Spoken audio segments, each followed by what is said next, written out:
Hello दोस्तों, आप सभी का आपके यूट्यूब चैनल पर स्वागत है। और मैं आप लोगों को आज अर्थशास्त्र का बहुत ही ज़्यादा इम्पोर्टेंट क्वेश्चन आंसर बताऊंगा, जो आप लोगों के डायरेक्ट मंथली एग्ज़ाम में पूछा जाएगा और फाइनल एग्ज़ाम में भी पूछा जाएगा। तो आप लोग अपने दोस्तों को ज़रूर से ज़रूर शेयर कीजिए, और नए हैं तो आप लोग सब्सक्राइब कर लीजिए। तो देखिए कि क्वेश्चन नंबर 1 में कैसा क्वेश्चन पूछा जा रहा है। क्वेश्चन नंबर 1 में दिया गया है कि सांख्यिकी का कार्य निम्न में से कौन नहीं है। क्वेश्चन नंबर 1 में पूछा जा रहा है कि सांख्यिकी का कार्य निम्न में से कौन नहीं है। तो ऑप्शन ए में दिया गया है आंकड़ों का संकलन, ऑप्शन बी में आंकड़ों का वर्गीकरण, ऑप्शन सी में दिया गया है आंकड़ों का विश्लेषण, ऑप्शन डी में आंकड़ों का पूर्वानुमान। तो देखिए कि ऑप्शन नंबर क्या हो जाएगा एक का राइट आंसर। तो इसका right answer option number D हो जाएगा, आंकड़ों का पूर्वानुमान हो जाएगा। ठीक है। क्वेश्चन नंबर 2, श्याम लकड़ी से फर्नीचर का निर्माण बिक्री के उद्देश्य से बनाता है। किस उद्देश्य से बनाता है? तो बकरी के उद्देश्य से बनाता है। यहाँ श्याम है, यहाँ श्याम क्या चीज़ है तो ये आप लोगों को बताना है। तो श्याम एक प्रकार का उत्पादक है। क्या है? उत्पादक, क्योंकि वह इस सामान का उत्पादक कर रहा है, इसलिए 2 का राइट आंसर हो जाएगा, ऑप्शन नंबर ए हो जाएगा। ठीक है। क्वेश्चन नंबर 3, आंकड़ों संग्रह करने वाला व्यक्ति कहलाता है। तो आंकड़ों को जो संग्रह करता है, मतलब आंकड़ों को जो गिनता है, उसको हम लोग क्या कहते हैं? तो 3 का जो राइट जो आंसर होगा वो हो जाएगा गणनाकार कहते हैं। ठीक है। तो 3 का राइट आंसर ऑप्शन नंबर ए। क्वेश्चन नंबर 4, स्वतंत्र भारत में पहली जनगणना किस वर्ष हुई थी? जो स्वतंत्र भारत में पहली जनगणना किस वर्ष हुई थी? तो 4 का ऑप्शन नंबर ए में दिया गया है 1950, ऑप्शन नंबर बी में 1951, ऑप्शन सी में 1953, ऑप्शन डी में 1881। तो 4 का जो राइट जो आंसर होगा वो हो जाएगा ऑप्शन नंबर बी हो जाएगा। 1951 में ही भारत में पहली जनगणना हुई थी। आप लोग इसको याद कर लीजिए बढ़िया से। क्वेश्चन नंबर 5, समय के अनुसार समूहित किए जाने वाले आंकड़ों को वर्गीकरण को क्या कहते हैं? तो 5 का ऑप्शन नंबर ए में दिया गया है स्थानिक वर्गीकरण, ऑप्शन बी में दिया गया है कालानुक्रमिक वर्गीकरण, ऑप्शन सी में मात्रात्मक वर्गीकरण, ऑप्शन सी में गुणात्मक वर्गीकरण। तो 5 का जो राइट आंसर होगा वो ऑप्शन नंबर बी हो जाएगा, कालानुक्रमिक वर्गीकरण। ठीक है। और आप लोगों को समझ नहीं आ रहा है तो आप लोग कमेंट कीजिए, मैं आप लोगों को अच्छा से अच्छा समझाने का प्रयास करूंगा।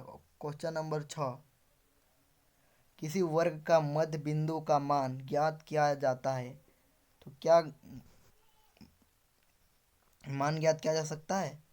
तो ऑप्शन ए में दिया गया है उच्च वर्ग सीमा तथा निम्न वर्ग सीमा के अनुपात द्वारा, ऑप्शन बी में दिया गया है उच्च वर्ग सीमा तथा निम्न वर्ग सीमा के औसत द्वारा, ऑप्शन सी में उच्च वर्ग सीमा तथा निम्न वर्ग सीमा के गुणनफल द्वारा, और लास्ट में दिया गया है उच्च वर्ग सीमा तथा निम्न वर्ग सीमा के योगफल द्वारा।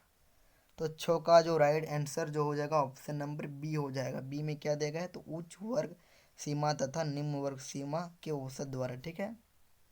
क्वेश्चन नंबर 7, परास से तात्पर्य है। जो परास से क्या मतलब है, मतलब तात्पर्य में क्या मतलब है? तो 7 का जो राइट जो आंसर हो जाएगा वो आपका अधिकतम एवं न्यूनतम परीक्षणों का अनुपात होगा, कि ऑप्शन नंबर बी में दिया गया है अधिकतम एवं न्यूनतम परीक्षणों के बीच का अंतर। अब 7 का ऑप्शन सी में दिया गया है न्यूनतम एवं अधिकतम परीक्षणों के बीच का अंतर, और एक ठो दिया गया है कि अधिकतम एवं न्यूनतम परीक्षणों का औसत। तो 7 का जो राइट आंसर हो जाएगा ऑप्शन नंबर बी हो जाएगा। बी में क्या दिया गया है? तो अधिकतम एवं न्यूनतम परीक्षणों के बीच का अंतर, यही इसका राइट आंसर हो जाएगा। क्वेश्चन नंबर 8, वृत्त आरेख है। जो वृत्त है, वृत्त एक आरेख है, किस चीज़ का आरेख है? तो 8 का जो राइट जो आंसर हो जाएगा वो हो जाएगा एक विमीय आरेख है। क्या है? एक विमीय आरेख को हम लोग वृत्त आरेख कहते हैं। ठीक है। क्वेश्चन नंबर 9, आयत चित्र के माध्यम से ज्ञात किया जा सकता है। 9 का आंसर जो होगा वो हो जाएगा आपका, हो जाएगा 9 का ऑप्शन नंबर सी, बहुलक हो जाएगा। क्या हो जाएगा? बहुलक। बहुलक किसे कहते हैं? जो बार बार जो आता है उसी को हम लोग बहुलक कहते हैं। आप लोगों को ये दिमाग में घुसा लेना है। क्वेश्चन नंबर 10, वृत्त आरेख में वृत्त को बराबर भागों में बांटा जाता है, ठीक है, जिसमें प्रत्येक भाग का अंश होता है। क्या होता है? तो 10 का जो राइट आंसर होगा ऑप्शन नंबर ए हो जाएगा। क्या हो जाएगा? ऑप्शन नंबर ए में 3.6 डिग्री, यही इसका राइट आंसर हो जाएगा, ठीक है। दिए गए आंकड़ों से बहुलक का मान ज्ञात कीजिए। तो मैंने आप लोगों को बताया कि कैसे होगा। तो जो बार बार आ रहा है, तो आप लोग इस क्वेश्चन को देखिए कि कौन सा बार बार आ रहा है। तो देखिए कि इसमें सबसे ज़्यादा बार कौन आ रहा है, तो 26 आ रहा है। देखो यहाँ पर एक बार, यहाँ 2 बार हुआ, यहाँ पर 3 बार हो गया, मतलब ये ज़्यादा बार आ रहा है, इसलिए हम इसका राइट आंसर बोल सकते हैं, तो 26 होगा, ठीक है। तो आप लोगों को ऐसे ही क्वेश्चन को समझकर बनाना है एग्ज़ाम में, ठीक है। चतुर्थक वह मान है जो दिए हुए आंकड़ों को बांटती है। चतुर्थक वह मान है जो दिए हुए आंकड़े को बांटती है। तो 12 का right answer option number C. चतुर्थक मतलब कितना भागों में बांटती है? चतुर्थक मतलब 4 भागों में बांटती है, इसलिए इसका जो राइट आंसर हो जाएगा वो हो जाएगा 4 भागों में बांटती है, ठीक है। क्वेश्चन नंबर 13, निम्नलिखित में से माध्यिका की एक विशेषता कौन सी है? कौन सी है? तो 13 का राइट आंसर ऑप्शन नंबर ए। यह आंकड़ा को 2 भागों में विभाजित करती है। 2 भागों में क्या करती है? विभाजित करती है। क्वेश्चन नंबर 13, निम्न में से दिए गए आंकड़े में प्रास की गणना कीजिए। प्रास की गणना, तो आप लोगों को प्रास की गणना ज्ञात करना है। तो 14 का राइट जो आंसर हो जाएगा ऑप्शन नंबर सी हो जाएगा, 40 हो जाएगा, ठीक है। मतलब प्रास की गणना मतलब आप लोगों को सब जोड़ को कितना आंसर आएगा उसको आप लोग लिख देना है। जैसे कि मैं अभी जोड़ के दिखाता हूँ कि होता है कि नहीं। जैसे 20 दिया है, 20 30, 20 30,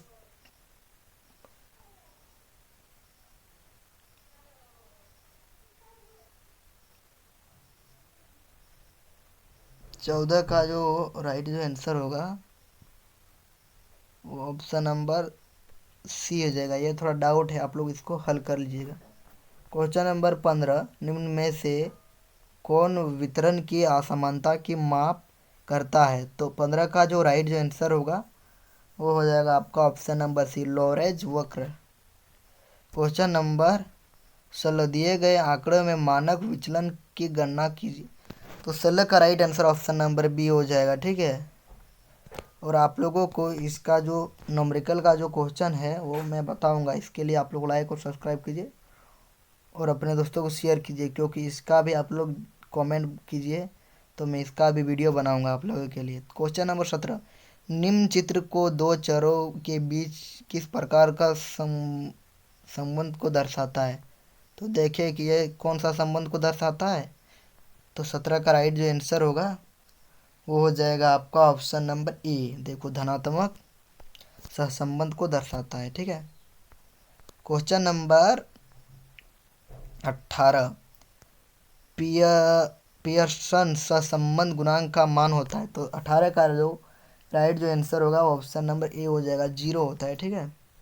क्वेश्चन नंबर 19, कीमत सूचकांक क्या मापता है? जो कीमत सूचकांक क्या मापता है? तो 19 का जो राइट आंसर ऑप्शन नंबर ए हो जाएगा, आधार वर्ष की तुलना में वर्तमान वर्ष की कीमतों में औसत परिवर्तन, ठीक है। क्वेश्चन नंबर 20, पासे का मूल्य सूचकांक के भार के रूप में किस मान को लिया जाता है? तो किस मान को लिया जाता है? ऑप्शन नंबर बी, नहीं 20 का ऑप्शन नंबर सी हो जाएगा, ठीक है, मतलब Q1, ठीक है। क्वेश्चन नंबर 21, भारत में लौह एवं इस्पात उद्योग का विकास प्रारंभ हुआ। कब ये प्रारंभ हुआ था? लौह एवं इस्पात मतलब लोहा और इस्पात का उद्योग का विकास कब से प्रारंभ हुआ? तो 21 का जो राइट आंसर हो जाएगा ऑप्शन नंबर डी, 20वीं शताब्दी के प्रारंभ में हुआ था, ठीक है। क्वेश्चन नंबर 22, भारत में जनांकीय संक्रमण का प्रथम सोपान किस अवधि को माना जाता है? तो 22 का राइट आंसर ऑप्शन नंबर ए हो जाएगा। ऑप्शन नंबर ए में क्या देगा? तो 1921 के पूर्व, वर्ष 1921 के पूर्व। क्वेश्चन नंबर 23, भारत राष्ट्र नियोजन के प्रयुक्त शब्द पंचवर्षीय योजना किस देश से ली गई? मतलब जो 5 वर्षीय योजना है वो किस देश से ली गई है? तो 23 का जो राइट आंसर हो जाएगा आपका वो ऑप्शन नंबर सी हो जाएगा। पूर्व सोवियत रूस मतलब सोवियत रूस मतलब इसको सोवियत संघ भी कहते हैं, ठीक है। क्वेश्चन नंबर 24, पर शुल्क लगाया जाता है, जो परिशुल्क है वो किस में लगाया जाता है? तो 24 का जो राइट जो आंसर होगा ऑप्शन नंबर डी हो जाएगा, आयातित वस्तुओं में लगाया जाता है। क्वेश्चन नंबर 25, भारत जैसे देशों में लघु उद्योग का प्रोत्साहित करने के क्या कारण हो सकते हैं? कूटों का प्रयोग करते हुए सही विकल्प का चयन कीजिए। तो इसका जो राइट जो आंसर हो जाएगा वो हो जाएगा 25 का ऑप्शन नंबर सी हो जाएगा। सी में क्या देगा? तो एक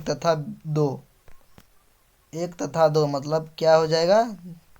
तो निम्न पूंजी की आवश्यकता भी होती है। लघु लघु मतलब बड़ा था, हम लोग लघु का हम उद्योग बनाएंगे बहुत बड़ा, तो इसके लिए पूंजी की आवश्यकता होती है, अधिक रोजगारों का सृजन करने में सक्षम होता है, ठीक है। तो इसका जो right answer option number C. विश्व व्यापार संगठन का गठन किस वर्ष हुआ? विश्व व्यापार संगठन की स्थापना 1995 में हुआ था। 26 का ऑप्शन नंबर डी हो जाएगा। यह क्वेश्चन आप लोगों का 12 में पूछा जा सकता है। नई आर्थिक नीति 1991 के 3 उपवर्ग है। तो 27 का जो राइट आंसर हो जाएगा ऑप्शन नंबर डी। डी में क्या दिया गया है? तो उदारीकरण, निजीकरण, वैश्वीकरण, उपयुक्त सभी।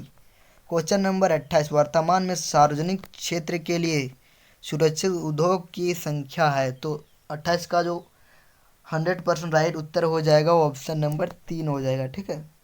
क्वेश्चन नंबर 29, भारत सरकार ने शिक्षा का अधिकार अधिनियम को किस वर्ष लागू किया?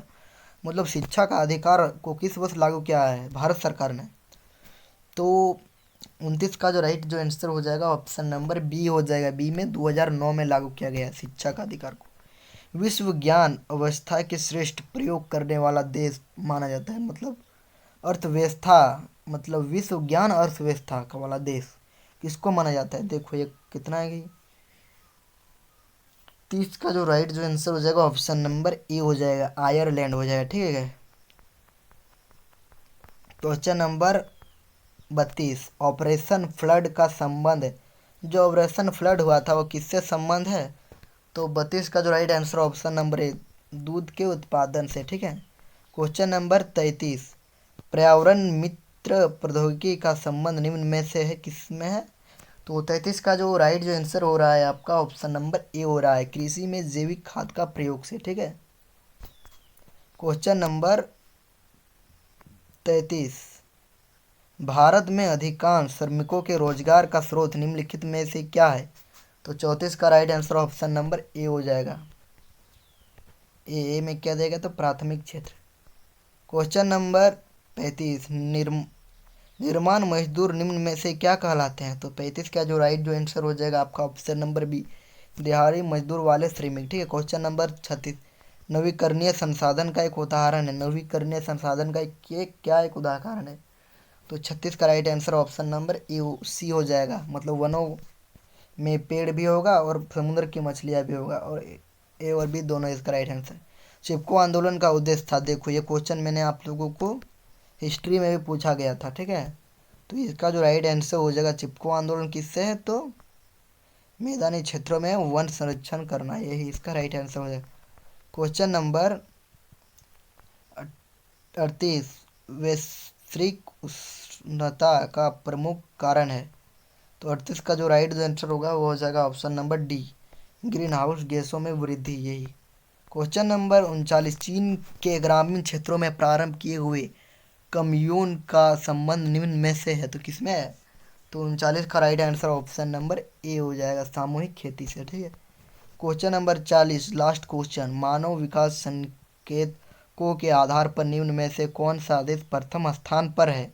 तो 40 का ऑप्शन नंबर बी क्या हो जाएगा? ऑप्शन नंबर बी हो जाएगा, ठीक है। तो आप लोगों को इस ऐसे ही आप लोगों को सब्जेक्टिव वीडियो चाहिए तो लाइक कीजिए, सब्सक्राइब कीजिए और अपने दोस्तों को शेयर कीजिए। जय हिंद, वंदे मातरम।